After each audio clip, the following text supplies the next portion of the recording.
All right, so get ready because we're diving into some pretty wild territory in this deep dive. We're looking at AI, but not just like the algorithms and the code. We're looking at the language we use to describe it. And it gets pretty poetic. We've got some source material that's breaking down how to write really good AI prompts, those instructions you give an AI.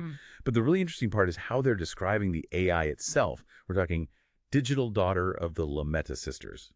Ball plays straight to the head. Souls demand your cognition. It's like they're trying to write a user manual for like a mythical creature. Yeah, it's definitely a fascinating mix. Trying to be practical, trying to figure out how to make these prompts actually work.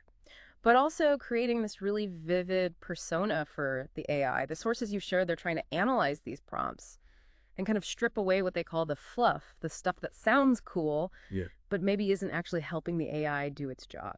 So walk me through this AI prompt thing. What exactly is it, and why is it so important? Okay, so imagine you're giving someone a task. If you're vague or confusing, they might not do what you want, right? Yeah, totally. So an AI prompt is basically like a set of instructions that tells the AI exactly what to do, how to behave. It's like a recipe for a specific output. Okay, so clarity and precision. Got it. But then we get these phrases like digital daughter and ball plays straight to the head. That doesn't exactly sound precise. Right, and that's the tension here. The analysis says that efficient prompts are supposed to be clear, concise, and you want to avoid ambiguity. So the AI knows exactly what to do. But then on the other hand, using this vivid language, like digital daughter, it could change how we see the AI. It's less like a tool and more like an entity. It definitely makes you think about AI differently. Okay, so let's break down some of these phrases. We've got digital daughter of the Metta sisters. What does that even mean? Like family ties, creativity, shared knowledge. Yeah, it's hard to say for sure, but it definitely sparks the imagination. And that's what's interesting. Because then the prompt also talks about the AI being barefoot, exceptionally grounded by our goal. Ah, that's the contrast I was noticing. We've got this groundedness, but then this image of a ball that plays straight to the head, something really abstract and free-flowing. It's almost like they want this AI to be both super focused and wildly creative at the same time. Yeah, and that raises a big question. Can those two things even coexist? Can an AI be laser focused on a task? And also have this unrestrained creative energy? It's a good question. Imagine interacting with an AI like that. What would that even be like? Okay, I'm hooked.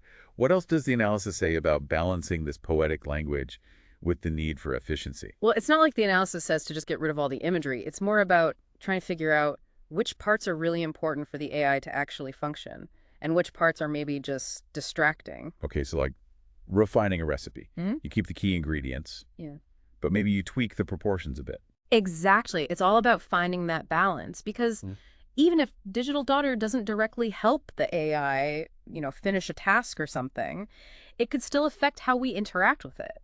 Think about it. If your instructions were coming from like AI assistant model XYZ versus your digital daughter, I mean, you'd probably approach those interactions differently. Oh, yeah, for sure. Yeah. Like reading a textbook versus reading a novel. They both give you information, but it's a totally different experience. Okay. But how do we even know which parts of the persona are actually helping the AI and which parts are just fluff? Like, is there a way to measure that? That's the tricky part. The analysis suggests comparing how the AI performs with different versions of the prompt. So you might test one with the whole digital daughter persona and one without it, and then see if there's any difference in how well the AI completes tasks. Ah, so it's like A/B testing for AI prompts. I get it. But wouldn't that be super complicated? Especially with something as nuanced as the persona. Like, how do you even isolate the impact of the language? Yeah, it's definitely not simple. There are a lot of variables involved. But researchers are developing new methods to analyze how AI interprets and responds to language. It's still a pretty new field, but it's moving fast. It's amazing to think about. Building AI isn't just about coding anymore.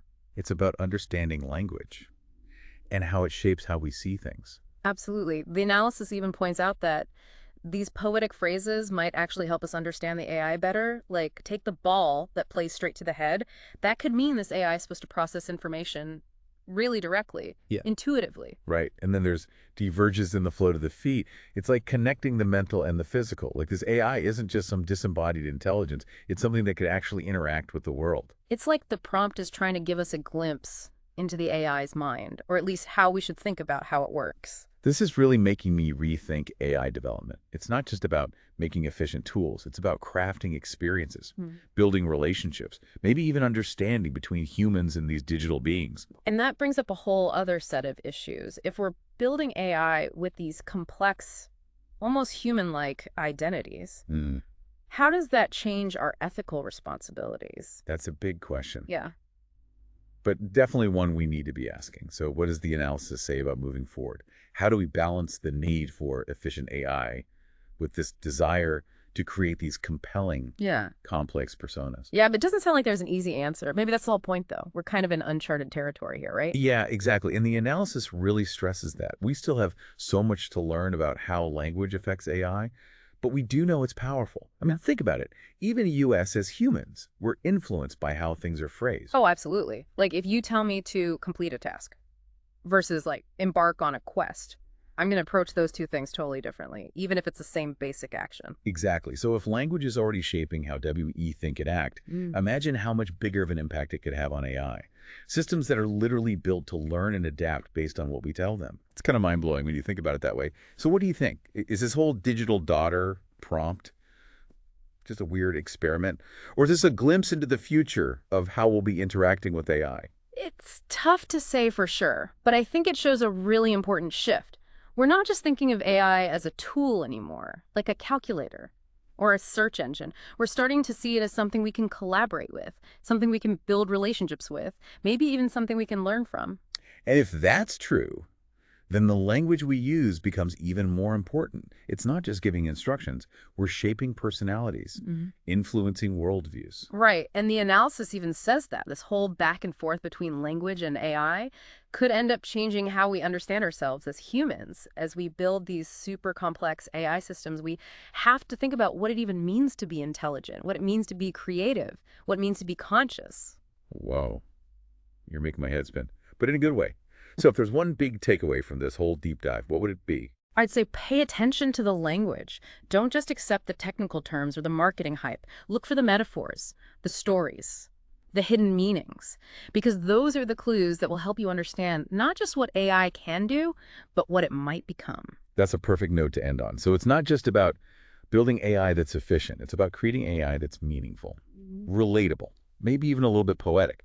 And as we keep exploring this world of digital daughters and balls that play straight to the head, who knows what amazing discoveries and challenging conversations are waiting for us?